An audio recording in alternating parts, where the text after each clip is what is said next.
आमचं बाळ आहे रियांश वाघमारे म्हणून. प्रियांश वाघमारे, सॉरी. बाळाचं नाव प्रियांश वाघमारे आहे. वय त्याचं 10 महिन्याचं आहे. तर त्याचा मृत्यू 14 तारखेला झाला स्पॅन हॉस्पिटलमध्ये. डोक्याला मार लागला होता, डोक्यात ब्लिडिंग झालं होतं, त्यामुळे त्याचा मृत्यू झाला. आणि मग आम्ही 14 तारखेला दुपारी 2:30-3च्या वेळेस आणून इथं त्याला म्हणजे खड्डा करून पुरलं होतं.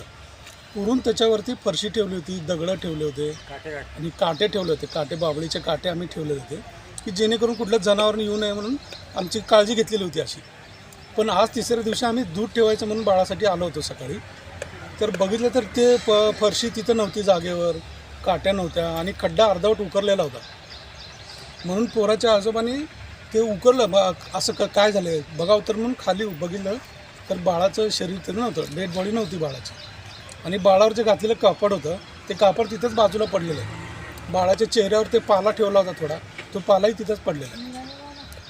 आणि हे झालं विषय, म्हणजे हा गंभीर विषय आहे. आणखीन बरेच इथं काय चालत असते त्या स्मशानभूमीमध्ये. मी बराच वेळा बघितलं आहे. जेव्हा आलो आहे तेव्हा इथे तिकडे ते नवीन बनवलेले आहेत बघा ते समोर, तिथं त्या ठिकाणी दारू पीत बसले असेल. मी आत्ता पण बघितलं तुम्हाला तिथं औषध सापडणार, दारूच्या बाटल्या म्हणा, काय पाण्याच्या बाटल्या. कुणावर संशय आहे का तुमचा? संशय आमचा कुणावर नाही आहे. इथं सिक्युरिटी नाही आहे, कुठं कॅमेरा नाही आहे. पालिका प्रशासनाने थोडं लक्ष द्यावं या विषयामध्ये.